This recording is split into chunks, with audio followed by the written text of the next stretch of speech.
Bonjour à tous. La paracha de cette semaine, la paracha Chukat, la paracha qui nous parle de la vache rousse, mais une épisode marquante dans la paracha de cette semaine, c'est l'histoire des eaux de la discorde, les Mériva. Myriam est décédée la semaine dernière, et donc le puits de Myriam, par lequel tout le peuple juif avait de quoi boire de l'eau fraîche dans le désert, s'est arrêté. Et donc le peuple juif vient et se plaint à Moïse en lui demandant de pouvoir boire, avoir de l'eau à boire.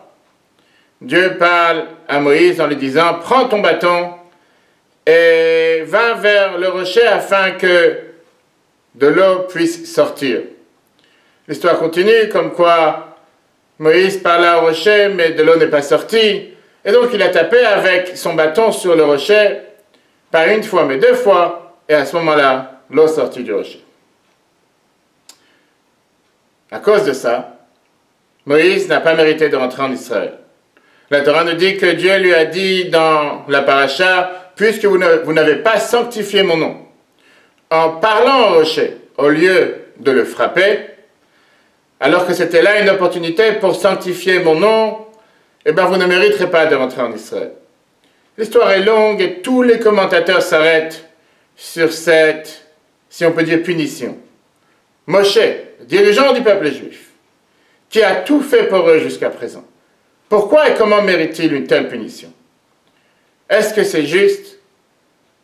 Tellement d'années qu'il a dédié sa vie, ses forces, son énergie, du matin jusqu'au soir, à supporter les querelles, les plaintes de son peuple.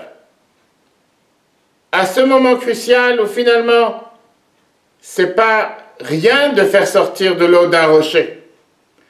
Personne chez soi à la maison tape sur un morceau de marbre et fait sortir de l'eau. Alors oui, effectivement, Dieu lui a dit de parler et il a frappé. N'est-ce pas ça un grand miracle? De taper avec un bâton sur un rocher pour faire sortir de l'eau. Et en plus, Moshe avait tous les droits de se demander la question, Dieu m'a dit de prendre le bâton avec moi. À quoi sert-il ce bâton? Alors pourquoi une telle punition? Jusqu'à ne pas pouvoir, ne pas mériter de rentrer dans la terre d'Israël. Et la question est débattue dans tous les commentateurs. Et certains disent que c'était à cause de la colère, certains disent que c'était à cause de la malédiction qu'il a à ce moment-là maudit le peuple juif. On va s'arrêter ici sur une explication parmi tant d'autres. Et surtout venant le lendemain de l'Aïloula du Rabbi de Lubavitch, avec la question beaucoup plus large. Pourquoi Moshe n'est pas enterré en Israël? Il n'a pas pu rentrer en Israël, c'est une chose. Pourquoi même pas enterré en Israël? On ne sait même pas où il est enterré. Et bien sûr, ce qui nous fait penser tout de suite au Rabbi de Lubavitch, pourquoi n'est-il pas enterré en Israël? Si on réfléchit un instant, regardons au début des temps, dans le Chumash, la Genèse, avec le dialogue bizarre qu'il y a entre Yaakov, le patriarche, avec son fils Yosef. Yaakov, avant de quitter ce monde, il demande à son fils, je t'en supplie, jure-moi comme quoi tu m'enterreras pas dans cette terre en Égypte et tu m'amèneras en Israël. Et bien sûr que Yosef jure à son père, et on sait très bien qu'est-ce qui s'est passé une fois que Yaakov quitte ce monde. Yosef part avec toute une armée, si on peut dire, puisque c'était le vice-roi d'Égypte, pour aller enterrer son père en Israël. Contrairement à Yosef, alors que son père le fait jurer de ne pas rester enterré en Égypte, Yosef lui reste en Égypte. Pas seulement qu'il reste en Égypte, il est enterré en Égypte, et il demande à ses enfants qu'une fois que vous allez quitter l'Égypte, à ce moment-là, prenez avec moi mon cercueil vers Israël. Pourquoi cette différence? Yaakov demande de quitter, Yosef demande de rester. Yosef a eu un antécédent, sa mère, sa propre mère Rachel. Alors que les autres ont tous été enterrés sur la cave des patriarches à Hebron, sa mère, Rachel, est enterrée à Bethléem, sur la route. Il a déjà eu cet antécédent. Et d'où vient une telle chose? Le Rabbi nous l'explique en 85, comme quoi un tzaddik doit rester dans l'endroit où l'on a le plus besoin. Bien sûr que Yaakov pensait qu'il y avait un moment qu'il fallait s'élever, monter de niveau, aller en avant, partir en Israël.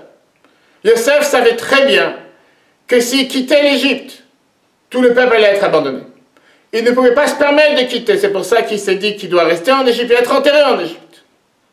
Comme sa mère Rachel qui restait enterrée à Bethléem sur la route pour pouvoir prier sur ses propres enfants quand ils allaient être des générations plus tard exilés de Jérusalem. Moshe, exactement la même chose. Comme le Midrash nous dit, c'était pas là une punition. C'était, si on peut dire, une simple cause à effet, mais en réalité, Moshe, le berger du peuple juif, ne pouvait pas les quitter.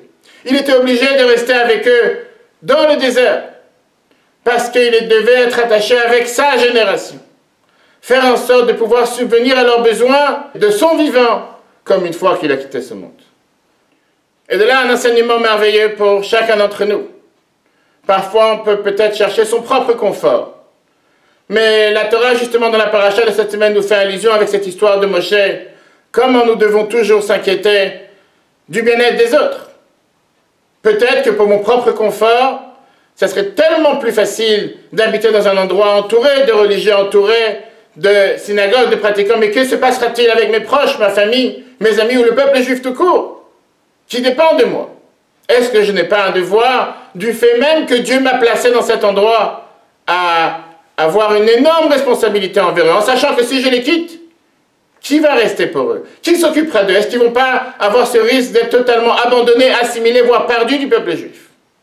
L'enseignement que nous apprenons de la paracha de cette semaine, comme Moshe, ne pas quitter le terrain, rester sur place et rester proche de sa génération. Comme le rabbin nous l'a montré, rester proche du peuple juif pour pouvoir l'aider partout où il se trouve.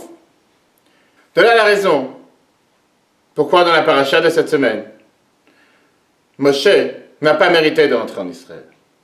Pas une punition, c'était pas juste une vengeance par rapport à sa conduite, mais c'était parce qu'en tant que tzaddik, en tant que maître de la génération, il avait un devoir, même une fois quitté ce monde, de rester proche de sa génération. Quel enseignement pour chacun d'entre nous. À nous de le mettre en application et que Dieu fasse que nous puissions mériter très prochainement à la venue du Mashiach et qu'on puisse se revoir avec le Rabbi à notre tête. Shabbat Shalom et à très bientôt.